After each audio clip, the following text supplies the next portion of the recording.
Welcome to Marketing Mistakes and How to Avoid Them.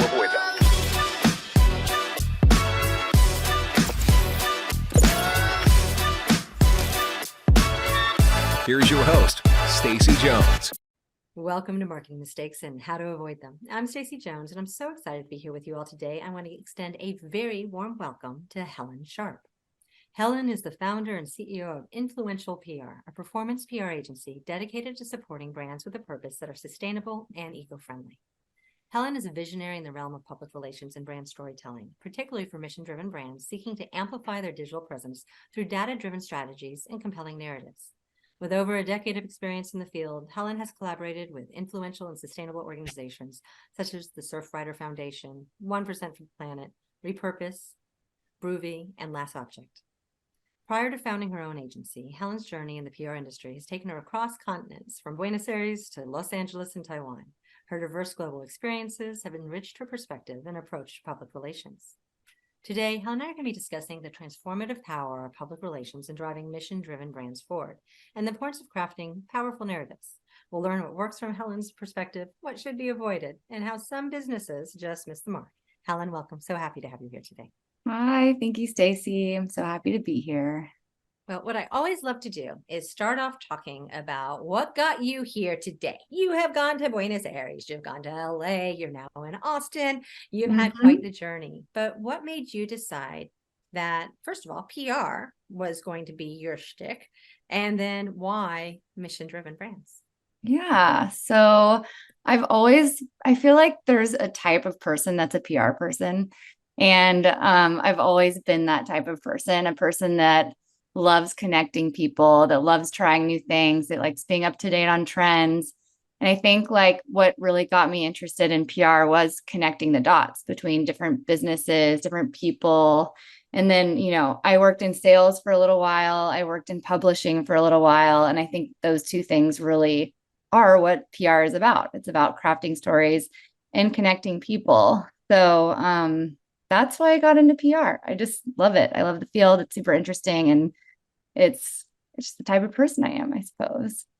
And I so agree with you that sales and PR are aligned. Like, yes, you can't have one without the other. The whole idea of sales is being able to tell a story that gets someone to purchase whatever your product is. And I think a lot of companies don't realize that, actually, what a key concept storytelling is to their marketing and to their actual sales campaign. Yeah, totally. And also, I feel like it's important to be an expert in what you're selling when you're in sales. And it's the same with PR. You need to be an expert on whatever your client is doing so you can tell the story properly. And that's why I got involved with like the mission-driven, eco-friendly brands, because I'm a very conscious person. I care about the earth. And I was interested in that type of business, and I was interested in serving that type of business. So that's kind of like how I got into that industry. And I guess the first kind of in-house PR job that I had, did a few kind of projects, and then I worked with a reusable straw company during the straw wars in 2018 when everybody was banning straws. And as I was working for this business, I was working not only to get their message across to press, podcasts, but also working with influencers and other businesses. And as I was working with them, they asked me, "Can you do my PR?" You seem to know a lot about this industry. And so then I saw that there was a market. There was a need for public relations in this specific type of field. And I kind of always had that entrepreneurial itch to create my own thing. So in 2019, I started Influential. And my first client I took on for free, actually. I was like, I'll give you, it's a case study, right? Yeah. I gave them a free month. I was like, listen, I killed it for this business. You guys are super similar. I'll give you a free month. And then I still work with them today. So, and I ended up just sticking to my guns and only working with those types of businesses. And my business grew through referrals and word of mouth. I never did any outbound. It was all like people finding me from different campaigns, finding me from press releases I wrote. And then, I also had other companies coming to me that weren't sustainable, that weren't mission driven. And I said, no, like, I'm not going to work with you. I'm sticking with this. And it was great because it let me grow sustainably in a way where I could bring on team members at a pace that felt right in growing the business, which has also been amazing because I've kept the same people that have been working with me since I started. So I've been like slowly growing and keeping those people and taking on the business that I can take at the right time. And it's not hard switching over from, working in the business versus owning a business. And then being a one woman shop is very different than when you start actually plugging in employees underneath you or even freelancers. And it's not just about managing them and keeping them happy. It's about making sure everyone's working towards your mission and your voice and aligned to your core beliefs of how you want to do business. Yeah, totally. That's always the trick. Yeah, I know. And I think the people I have working with me, I actually had worked with them before in different ways. And I don't know, I think it's also just a trend right now to everyone seeing what's going on with the planet and wanting to work with mission-driven brands. So they're totally in. Like, that is what they wanted. We recently did a rebrand and it was like, okay, what do you care about? And they were like, we care about supporting these brands. We care about these missions. So it's fun. And I think also like the trend with press and media want to write about these types of companies as well. So it was fun to start it when I did because it wasn't really quite there yet as a trend, but now it's really gotten to be something that's super important. Yeah. Well, you found your why. So congratulations. Yes. And so when you're working with a new brand, what are the first steps that you do? So, obviously you want to know what their story is and so how you can better tell it, but how do you drill down into uncovering the essence of who that brand is and how storytelling will help them? Yeah, I think first it's like figuring out if they're ready for PR. I think that's a really big problem when companies start too early. So knowing that they have this product that's ready, they have the website, they have all the things that they need to actually start with a PR plan that is strong. They have a strong brand, they have the messaging down. We do help with messaging and how we're going to share it with media, but it is really important to make sure that they already kind of have that figured out so that you can spread the word in the right way. We send a document that has a list of questions just about how they want to be seen. And dive deeper into like who they are and how they want customers to see them, how they want to find them, and all that kind of stuff. And so what is the next step after that? So you're like, okay, you have your website, you have your product, you can actually make sales happen when I get the entire world wanting to buy from you. What happens then? We work very closely with all of our clients. We like to say that we're like an in-house PR team rather than just like a normal agency. We are a smaller agency, we're boutique. So we want to feel kind of like we are part of their team. We are family with them. So we create a type of communication strategy with them, and internal communication to make sure, that we're talking as much as possible, especially in those first few months. It's super important to really get on track with them and that you're talking about their brand with your contacts, with these editors in the right way, and you're using the right messaging. So it's just kind of, weekly meetings. If we need to do more than weekly meetings with the client, of course we do that. Inviting them to Slack, and then also creating a pitch calendar where they can see exactly what we're going to be pitching every single week. We're aligning with the marketing team and making sure that any special days that are going to be in their marketing mix, that we're also pitching those days as well, so that we can, if there's any sales coming up, or especially for our brands, like Earth Month is a really big deal, and Earth Day, and those kinds of things. April is a busy month for you. Yes, exactly. So, yeah, just aligning with the team and keeping an open communication, is super important. And that's what we set up right away, is just like, okay, when are we meeting? Get into our Slack. Some companies are like, we have some clients that don't like Slack. So it's like, okay, we're emailing, so it's like figuring out the way that they prefer to communicate and, keeping an open and clear communication in that way. And so when you're working with these brands and they're Mhm. all mission based, Yeah. is that the story you always dive into? Is that the leading story that you go with? Or do you use that as, the tent pole of who they are and then dive more into the qualities and Yeah. value and Yeah. So proposition that's kind of statements? like the tent pole, I guess. Like, I mean, there's so much more to a brand than just that. So for example, we have a client called Brewvie, which is a single serve coffee machine. And they created an enzyme in the plastic pod. They're called B pods. And in that pod, the enzyme becomes activated in a landfill environment. So without water and light, it becomes activated and it eats the pod and doesn't leave any microplastics behind. And they created this because there isn't a really great solution with composting in a lot of places. There's not a great solution for recycling. It's really hard to recycle the pods that are recyclable, and a lot of people just don't. They throw them out. So they're like, okay, what is something universally we can do to make it so that this will be helpful for the planet? And so that is what they came up with. And I think it's so interesting because they really did look at everything.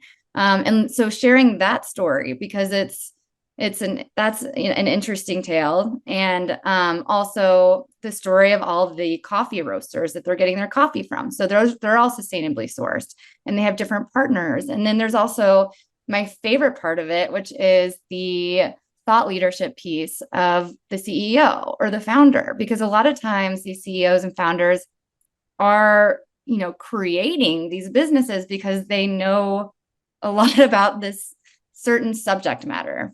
So the CEO for Brewvie, for example, used to be the CEO of the Coffee Bean and Tea Leaf. And so he knows coffee, he's an authority. And we can pitch him as an authority. We can write, we work with ghostwriters and we write all kinds of things that we pitch to publications to repost. So yeah, it's really interesting and fun way to do it. And there's just so many, every business has so many interesting pieces to it, especially when they're, and also when they are a startup, it is really fun because you get to, a lot of times people don't even know that it's interesting, but from a PR perspective, you hear the story and you're like, okay, tell me everything. Tell me where you started. Tell me where you are. Tell me where you want to go. And then they're telling you the story and you're like, whoa, that's really interesting. And you have to take those pieces out and like all those different pieces turn into pitches and different pitch angles. And, there's different times of year that you want to pitch those. And, I think also it's as you're pitching and as you're working with them throughout time, you're creating relationships with these journalists, you're sending them product, they're actually spending time with the product and they're getting to know the brand that way. So yeah, that's a really interesting part of it. Yeah, and I think that's key, getting the brand in hand with journalists and Yes. getting them to become an actual fan of the product line. Mhm. They're getting pitched so much product all of the So time. Like much. Yeah. I know journalists who literally get 1,000 email pitches, not just a week, like a day into I their know. It's inboxes. And it's almost crazy. impossible for them to stay on top of it now. Yeah. But what I love you talking about and touched on is thought leadership, is using Mhm. the strength of the founder to actually build the brand. And that's more of a recent strategy in the last 5 years or even less than it was previously done. It used to be that it was more, the big corporate umbrella and you'd have a spokesperson for a brand. And now Yeah. you're having very successful brands that grow and start doing very well. And they're so based on the personality and the makeup of that Mhm. founder, that putting the founder in the spotlight and having them share their experience and that thought leadership, it actually is able to scale the brand and almost attract more people who have the affinity to that founder and liking what they are talking about and how their perspective is versus even the qualities of the brand. Totally. Yeah. Yeah. Connecting with the founder. I mean, all of the different storylines that someone can connect with the brand is how, how you generate a loyal following of the brand and get more customers and loyal customers that tell their friends about it. And. And how do you approach when you're dealing more with a crisis communications? Something happened. Maybe it's not as sustainable as they thought it was. It doesn't break down quite the same way, or just the messaging doesn't align. What is your approach there typically? I think the most important thing with this type of communications is to be honest, like to be as open and honest as possible, and to lead with, a heartfelt apology. And, we were trying to do this and then we saw something else happen, like our intention was this and we're going to work to fix it. So it's just being, trying to get people on your level, apologizing profusely and trying to, and fixing it as fast as you can and doing everything you can to be the brand that you're striving to be and that you are. And so when you go down through this and you're working with brands, what are the mistakes you see people make along the way? Like, are there different assumptions that when a brand comes to you that they think, PR is you're going to turn it on and overnight it's just going to deliver, or that, all of their sales are going to be successful because of PR only, or what type of things do you run into? Yeah, well, those are all really good points. Because, and that's something that when we start with someone and before we start with someone, we have to educate people on PR, because a lot of times people do think that they think, okay, we're going to get something right away. All of our sales are going to be from PR, but PR is a long game. And you have to be super clear about that. And you have to know that before you start PR. It's relationship building. This is going to take time. All of our contracts started at least 6 months for this reason, because it takes that much time to get the product in hands of potential, editors and writers. And it also takes that amount of time for them to maybe even have something to write about. Once they get it, it doesn't mean that right away they're going to write something. So I think it's also super important to kind of educate people on the fact that PR is it's another touch point in the marketing funnel. Like, it doesn't mean that, just because someone's reading an article that they're going to buy it, but it is another touch point, and it's a trusted touch point, because people aren't paying for ads with PR. They're actually, this is a relationship and someone's writing about it because they like it and they want their audience to see it. It's an extension of that journalist or editor's brand, so if you're, or, the publication, if you're a big reader of like Birdie and you have a product that's in it, you see some type of makeup product or something like that in it and you like it, you're going to be more likely to want to buy it. So that's something that is super important to educate people on. And that is a mistake that a lot of people make. Like, okay, they think that that's going to happen right away, but no. Or, they're like, okay, my website's going to be up in a month. I want to start now. It's like, no, like there's always going to be time constraints, or things are going to take longer than you think. So I always like to wait and make sure that they're not going to be wasting their money because we're reaching out way too far in advance. And I'm pretty conscious of that and helping make sure that doesn't happen. No, it's hard. And I think a lot of brands aren't, always fully prepared. When we're taking on a new client for doing product placement in movies and TV shows, and we're doing our spin and selling into producers and directors and prop masters, we need or even more so, we're doing a celebrity endorsement deal with someone. Yeah. And the celebrity, the talent agent, before the celebrity is going to see it, they're going to get eyes on the website. That's the first thing anyone goes to. Like, if you pitch something, someone's going to be like, let me check out the website. That's the go-to. And if you don't have that actually dialed in, or it's full of spelling errors, or it's just jinky in how it's actually laid out, it reflects on the brand and it can kill a story or a partnership really, really quickly. Totally. Yeah, I agree with that. And is there anything else that you tend to kind of see people drift into in like a wrongly held belief maybe about PR? I think sometimes people think that PR can be like the fix all, but it's not. It's something that goes along well with something, a well thought out brand and product. I've had people come to me asking me for help, but I can't help them. You know, if their product isn't doing well, or if their brand isn't well thought out, or if they don't have,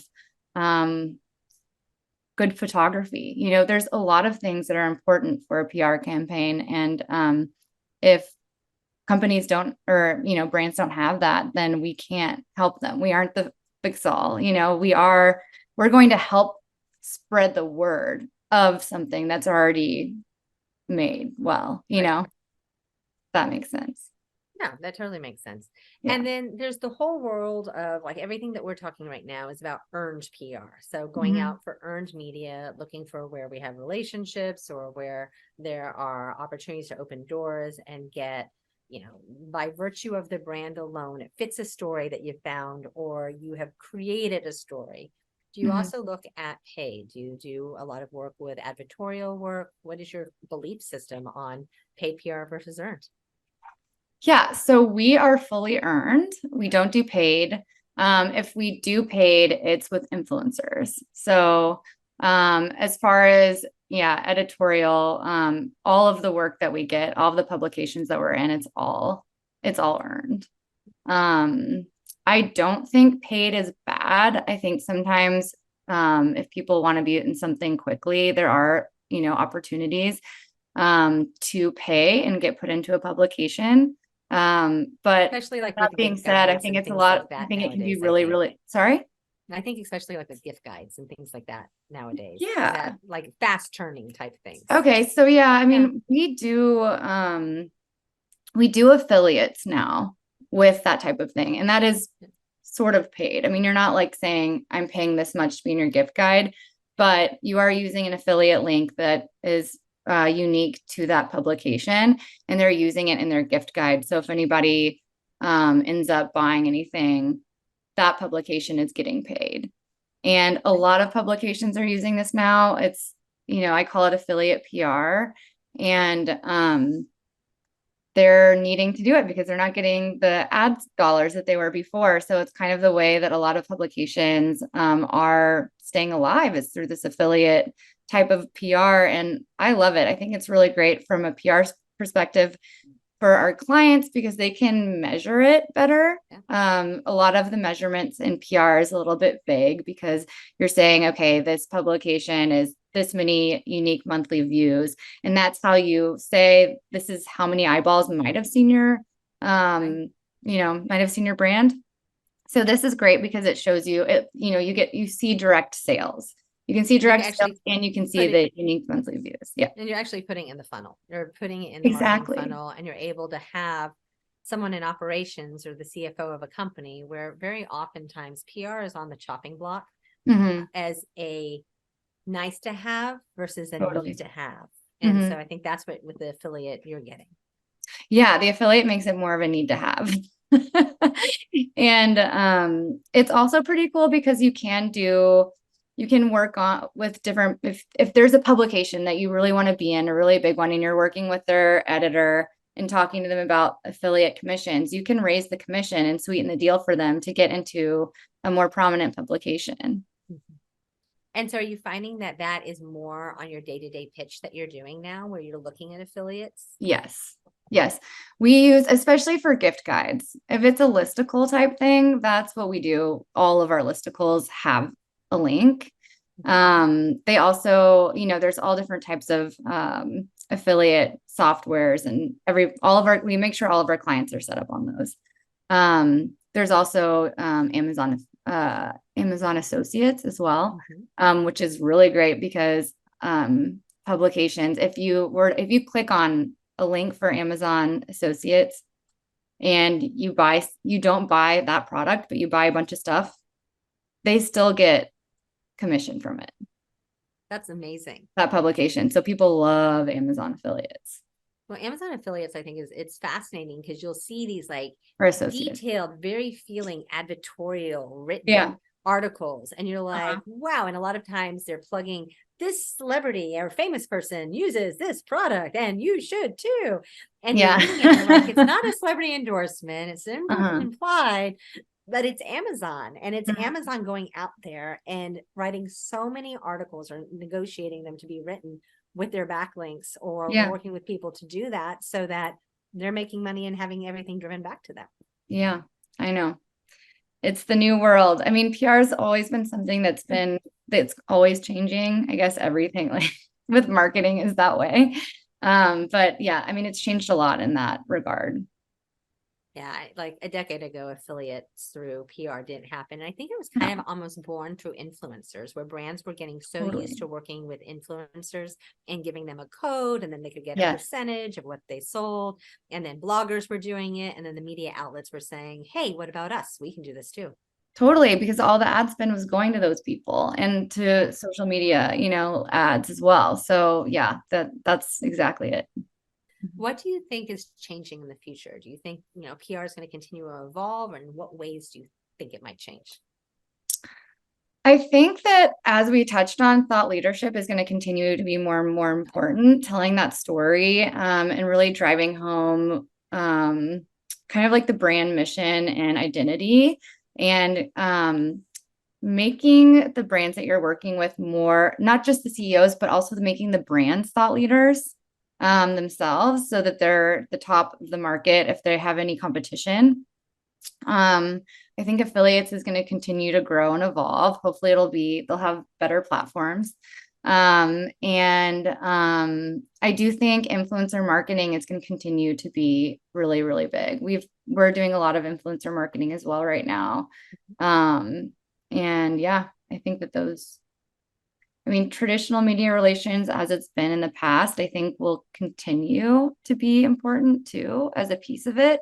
But the way that we work with brands is kind of, we like touch on those four things. So there's traditional media relations, there's affiliate PR, there's thought leadership, and then there's influencer marketing. And I feel like those four pillars will continue to be strong in PR. And I think that you kind of will have to touch on all four of them to have a really strong PR campaign and strategy. And is most of your focus with digital versus print now? Or do you also try to Most secure that coveted print Yeah. opportunity? So print is always great, but most of our clients want it to be digital because of the affiliate thing. And then also it's just, I think more people are on digital right now. So they care more about that than they do about print now. And that's such a role reversal, because It back in really the day, is. like Yeah, no one, when you did PR, like people would be like, oh, you got me a digital plug. I need print, please. And totally. everyone would look down and just be like, digital. Yeah. And really, the industry's changed. Yeah, a lot. Well, Helen, how can our listeners find you? They can find me by going to my website, influentialpr.com. And that's also my Instagram, influential PR. So That find makes it me easy. and would love to chat. And so as we continue on just looking at mission-driven brands and PR, do you think that their story is just more resonating to people? Are there more opportunities for mission-driven brands to get their story out there? Is it that people like the feel-goodness of it? Mhm. Yeah, I think that people definitely like the feel goodness of it. I think that when you're talking about a problem and offering up a solution, people like that too. I think there's, the way we're living and consuming and the products that we use now, a lot of it is broken. A lot of them are just not good products. Like they're not reusable or they don't last a long time. And it's almost like we need to go back to basics and start making things good again. So, making them strong so that they last. And I think that people want to, people are seeing the trash problem. People are seeing the pollution, the plastic in the oceans and all these things. And you want to work towards not, causing the world to be worse. You want to make it a better place. So I think there is a feel goodness to these brands that I work with. And I think that it's also really great because, getting to know the CEOs, they're all good people. They're fun to work Change with. the world. Yeah, they're fun to work with and they're good. So, luckily I've been really, I've had great clients that have been fun to work with and not horrible, because that can be horrible. It can, Yeah. but I think it's almost like when you're working with nonprofits, it's the same thing. You Yeah. end up working with people who are very kind-hearted, good Mhm. people who are there to make a difference. Totally. And it's just a switch a little bit. And Mhm. maybe you aren't on the nonprofit side going to be as driven to get things done as fast as you might at a more corporate level, but there's just more of a serenity to the people that Mhm. you're working with. And I'm assuming you have experienced a lot with mission-driven brand founders too. Yeah, definitely. Mhm. Any last words of parting advice to our listeners today? I think PR is an amazing way to elevate your brand. If you're looking to get placements, if you're looking to get more visibility and you have a strong brand, I think that you should go for it. It's fun. The storytelling is good. And I think it can also help you understand any strengths and weaknesses in your brand that you want to work on. Well, Helen, thank you so much for joining us today for the conversation on PR with mission-driven brands. I enjoyed talking with you. Great. Thank you so much, Stacy. Great talking to you too. And to all of our listeners, thank you for tuning in to another episode of Marketing Mistakes and How to Avoid Them. I look forward to chatting with you this next week. And if any questions came up along this way about, Stacy mentioned product placement in movies and TV shows and celebrity endorsements, reach out. I'll connect you with my team at Hollywood Branded, and we will continue the conversation. Have a great one.